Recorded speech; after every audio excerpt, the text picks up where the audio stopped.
ગુજરાતના રાજકારણને લઈને મોટા સમાચાર મળી રહ્યા છે। આમ આદમી પાર્ટી દ્વારા આગામી જે વિસાવદરમાં પેટા ચૂંટણી યોજાવાની છે તેને લઈને મહત્વની જાહેરાત કરી છે। આમ આદમી પાર્ટીના national joint general secretary Gopal ઇટાલિયાના નામ ઉપર ઉમેદવાર તરીકે મોહર મારવામાં આવી છે। આજે દિલ્હી ખાતે જે મહત્વપૂર્ણ બેઠક યોજાઈ હતી આ બેઠકમાં આ નિર્ણય કરવામાં આવ્યો છે। જણાવી દઈએ થોડાક સમય અગાઉ વિસાવદર બેઠકે આમ આદમી પાર્ટીની બેઠક કરી, પરંતુ થોડાક સમય પહેલાં આમ આદમી પાર્ટીના ધારાસભ્ય ભૂપત ભાયાણીએ ત્યાંથી રાજીનામું આપ્યું હતું અને આ સમગ્ર મામલો હાઈકોર્ટમાં પેન્ડિંગ જોવા મળ્યો હતો, જેમાં હર્ષદ રીબડિયા જે ભારતીય જનતા પાર્ટીના ઉમેદવાર હતા તેમણે જે તે સમયે આમ આદમી પાર્ટીના ઉમેદવારની જીતને પડકારતી અરજી કરી હતી અને તે મામલો હાઈકોર્ટમાં પેન્ડિંગ હોવાથી ત્યાં ચૂંટણી થઈ શકી નહોતી।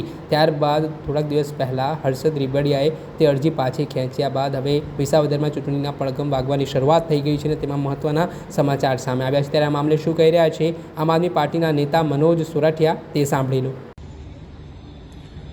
આપ સૌને બતાવતા આનંદ થાય છે કે આજે આમ આદમી પાર્ટીની રાષ્ટ્રીય કાર્યકારિણીમાં વિસાવદર વિધાનસભાની પેટા ચૂંટણી માટે ભાઈ ગોપાલ ઇટાલિયાની પસંદગી કરવામાં આવી છે। એમને જવાબદારી આપવામાં આવી છે।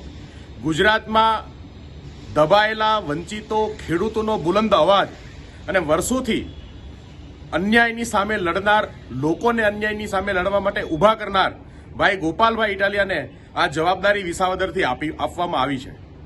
વિસાવદરના ખેડૂતો, વિસાવદરના નાગરિકો માટે એક બહુ ખૂબ મોટો મોકો અને એક તક આ બુલંદ અવાજને વિધાનસભા પહોંચાડવા માટેની છે।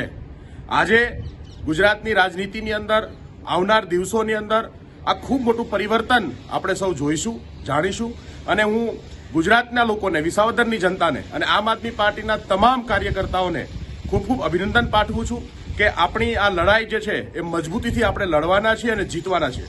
આભાર। આપણે સાંભળ્યા હતા આમ આદમી પાર્ટીના નેતા મનોજ સોરઠિયા, તેમનું પણ મહત્વનું નિવેદન સામે આવ્યું છે, જેમાં ગોપાલ ઇટાલિયા આ દિવસોમાં ખૂબ ચર્ચામાં જોવા મળી રહ્યા છે। ખેડૂતો, ગરીબ તેમજ મધ્યમ વર્ગનો આવાજ હવે વિધાનસભામાં ગુંજશે તે પ્રકારની વાત મનોજ સોરઠિયાએ પોતાના નિવેદનમાં કરી છે।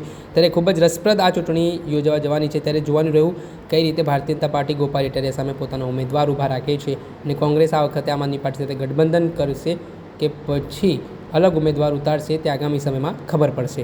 વૈષ્ણવજન તો તેને